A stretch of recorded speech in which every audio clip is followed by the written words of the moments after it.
everyone. My name is Kylie. If you are new to my channel is all about my life journey of traveling, nutrition, plant-based nutrition in particular, minimalism, and movements. I always love to attach some of my videos at the end that you might be interested in, so take a look and keep your eyes open for that at the end.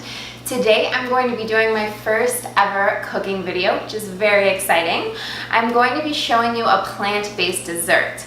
I did a poll on this and a lot of people requested me to do a plant-based dessert specifically, so I decided to start off by doing my very first cooking video with a very simple, inexpensive, but nutritious plant-based recipe. And today I'm going to be doing oatmeal chocolate chip cookies. So I would like to just hop right into this and start going over all of the ingredients and utensils you will need, which is very little ingredients. And this recipe, do keep in mind, you can switch it up in a variety of ways depending on what you have available to you. This is just normally how I make it. Oil and salt free. Alright, so hopping right into it, the first ingredient is going to be whole wheat flour. So I do 100% whole wheat flour. This particular brand is not organic, but you get a very large bag, a 5-pound bag in particular, and I believe it's about $3. You can find it pretty much anywhere, Walmart, Sprouts, etc. But do make sure it's 100% whole wheat, not a mix of white and whole wheat.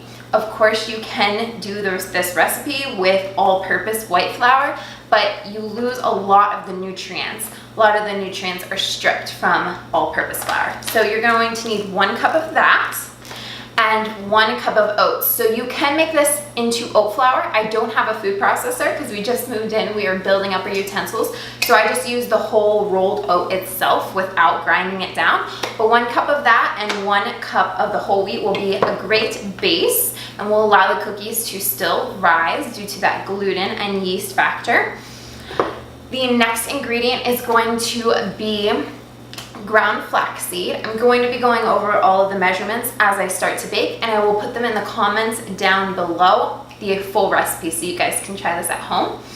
But ground flaxseed, we're going to use at least 2 tablespoons of this. This is a very nutrient dense ingredient that I like to add to pretty much all of my baked goods and our oatmeal in the morning due to its high antioxidant and omega-3 and 6 components.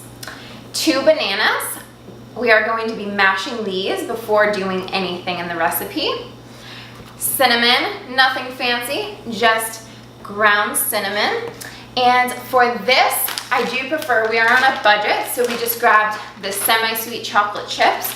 These are non-dairy, so definitely try and go for non-dairy so they have a more healthier, these are a lot healthier of an option rather than getting your milk chocolate chips. They have carob chips, they have lots of non-dairy brands at health food stores and even, I believe, Walmart as well. These are just some basic semi-sweet chocolate chips. And peanut butter is our magic ingredient that we really enjoy adding to pretty much all of our baked goods.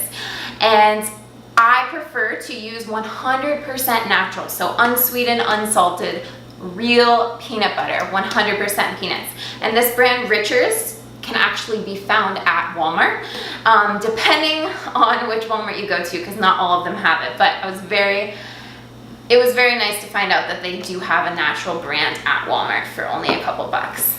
And of course, you are going to need some measuring cups, a medium to big size mixing bowl, and a spatula. This is the only one we have right now, so I'm just going to be using this. It doesn't really work very well with a whisk because the batter is thick after combining everything. The other utensils you are going to need is 1 fork for mashing the bananas, or you can use a masher, but for 2, a fork works just as well. And then 1 non-stick cookie sheet. Non-stick, of course, makes it a lot easier to get them off of the pan. Also great to use when you are doing oil-free cooking.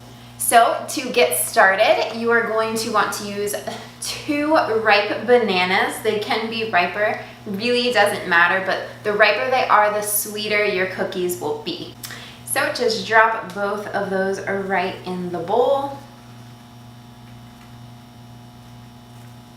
like so.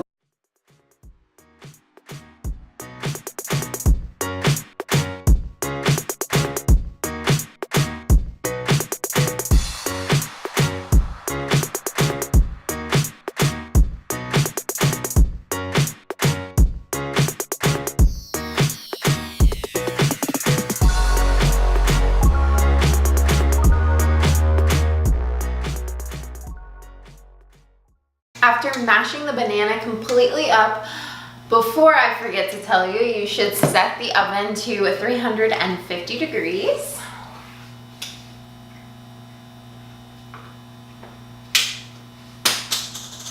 And then break the handle on the oven.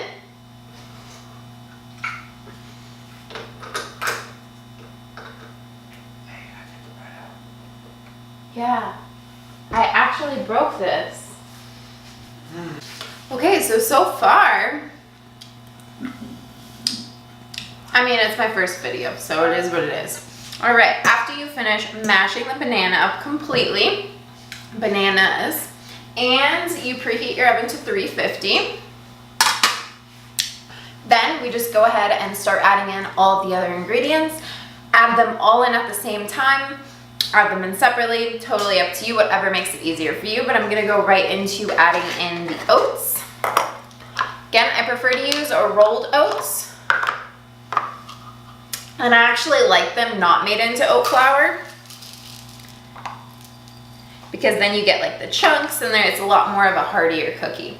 So go ahead and add 1 full cup. Also, good tip on oats, get them from bulk, they're way cheaper, especially if you have them every morning like Steven and I do. Next, I'm going to add 1 cup of whole wheat flour. You can also use almond flour, coconut flour.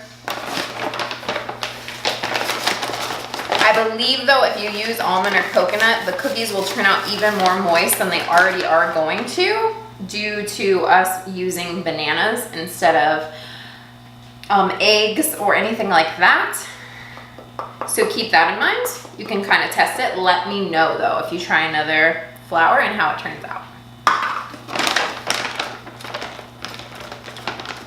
Okie dokie. Next, I'm going to go ahead and add in 2 tablespoons of peanut butter. Feel free to add in a little bit more, but when you are using all natural, it's not as oily. So keep that in mind, because it will definitely change the consistency of the cookie. Doesn't have to be perfect. I'm gonna be completely honest with you guys. This is my first time actually measuring out this recipe. I normally kind of just add it in, and then based off of texture, I add more liquid or add more peanut butter, so on and so forth. But I wanted to make sure I gave you some guidelines for measurements, so I went ahead and did this for you guys.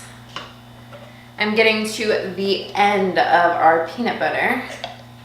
So when you use all natural peanut butter, it gets pretty stiff at the bottom.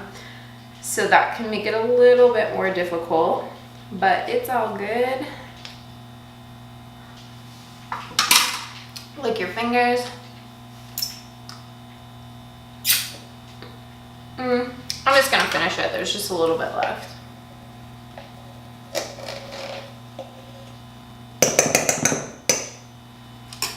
Cool. I also always recycle these. I just rinse them out with hot water, take off the paper wrapping, and then recycle it. Take care of the planet. All right.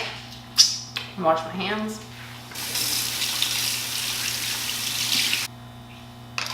All right, so next thing I'm going to add is 2 tablespoons of flaxseed. So I use the bananas in replace of both oil and eggs, but you could also do a flax egg, which is kind of the same concept since I'm adding flax, but I'm not actually making the flax egg. Normally it's about 1 tablespoon for 3 tablespoons of water to make a single flax egg, and that's just another way that will really allow you to hold things together like cakes, muffins, cookies, etc. So it's going to be 2 tablespoons of that.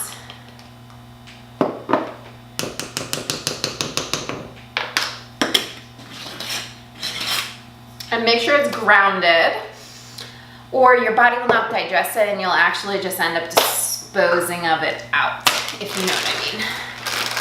Next ingredient is going to be some cinnamon.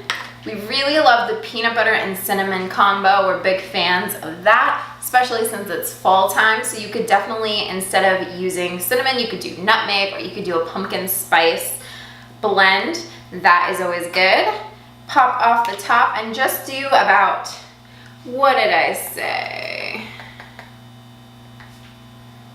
It's going to be 2 teaspoons, so I'm using ½ teaspoon, so I'm gonna do about 4 of those.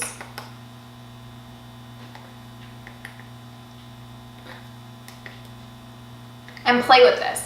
We really like cinnamon, so we add 2 teaspoons, but you could definitely add less or even add more. But it is a strong spice, so keep that in mind. Okay, now I'm gonna go ahead and add some water. So you can, instead of adding water, you can use any nut milk, almond milk, cashew milk, coconut milk. Sure, it would turn out just as great, but right now I don't have any of those on hand, so I'm just going to be using 1 cup of water. When it comes to the consistency, start by adding 1 cup, and if you need to add more, if you want it to be more of a moist cookie, or you just feel like the consistency isn't where it needs to be, feel free to add more. And then you're just gonna go ahead and mix it up.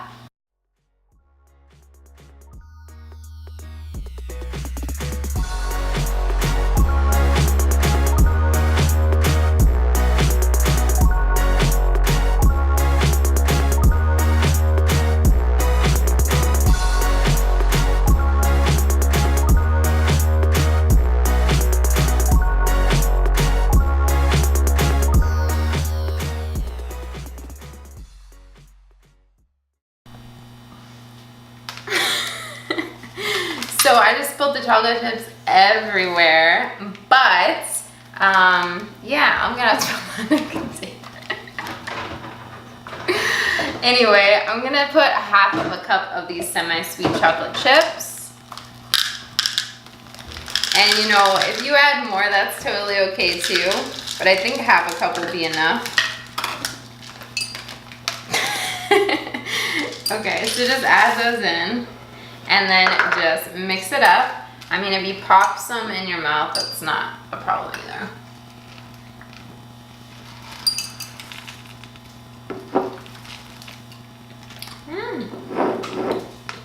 Oh gosh.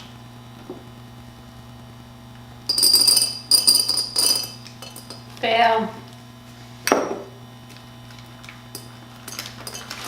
Did you guys know that the 3-second rule is like totally a myth? You can eat it off the floor after 3 seconds.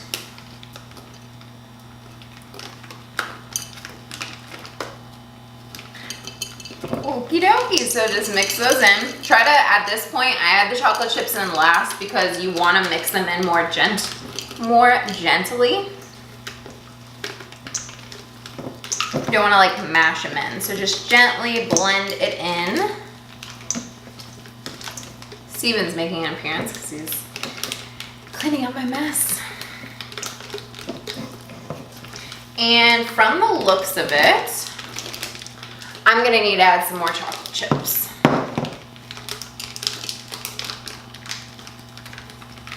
So just give it a sprinkle until it's where you want it.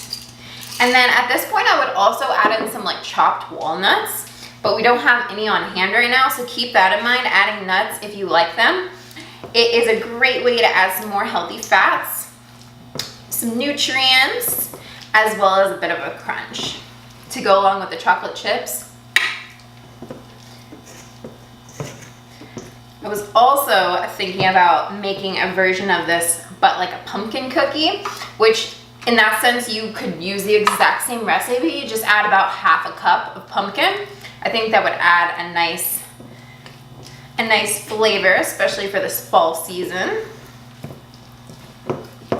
All right, so once it is well combined and looks like this, it is time to put it on a pan, as long as your oven is preheated. Okay, so when we get to this point, I'm just gonna use a spoon. If you have one of those fancy cookie scoopers, awesome. But I'm just going to use a spoon and do a big spoonful spoonful per cookie. If you are looking for some like perfect looking cookies, this is not the recipe, unless of course you have one of those scoops. But just go ahead, and as long as it's non-stick, you shouldn't have any problems with getting it off of the pan. If you are worried or have an old pan, you can spray a little bit of non-stick spray, some Pam. But just go ahead and line them up. They honestly aren't gonna spread out much in the oven because of the type of flour it is made with. But just give them a little bit of space on the pan. You can always add to it too.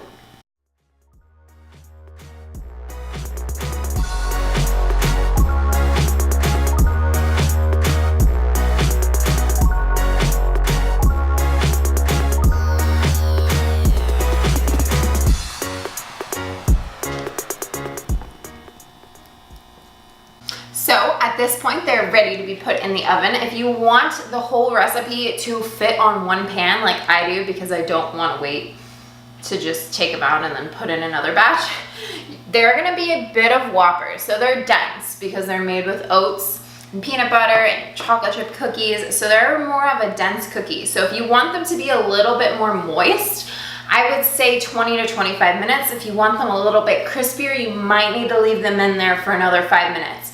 They're definitely a different type of cookie. Again, no oil, salt, egg, none of that stuff. So they are going to take a little bit longer, but trust me, they're well worth the wait. So now it is time to just stick it in that 350-degree oven and wait.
Alrighty, so this is what the final product looks like. They're very moist, as I said, more dense cookies.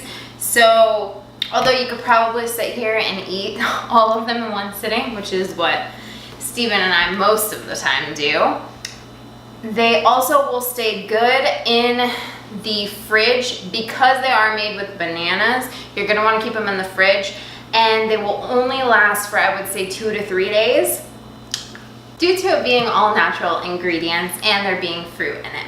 So I wanted to do a taste test. Also, one thing, if you have a wire rack, try to try to cool them for at least 10 to 15 minutes on that rack. They will also harden a little bit, so don't, be careful. If they're moist after the 20 minutes, they're probably still done, because once they cool, they will harden up a bit. So I'm gonna do a taste test.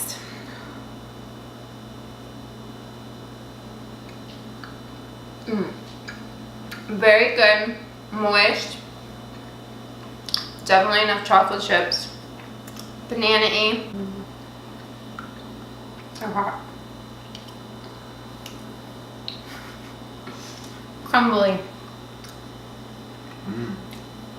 Good? Anything you would improve on?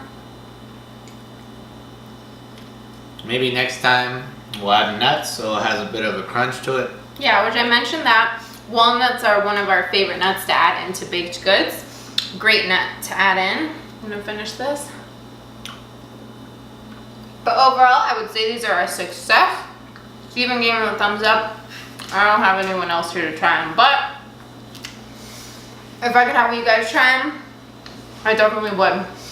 So I'm gonna post the recipe for this down below so you guys can try them at home. If you put any twists on them, add any different kinds of nut butters, or add nuts, or use a different kind of flour, I would love to see what your guys' creations are. Post photos, reach out to me, let me know what you think about this. And if you enjoyed this video, give it a big thumbs up and subscribe. I will be sure to make more recipe videos. This is my first one and I found it to be very fun and exciting because I mean I get to end off the video with food. So can't go wrong with that. But I love you guys. Thank you so much for the support and the suggestion on making this video. I will see you next week. Bye guys.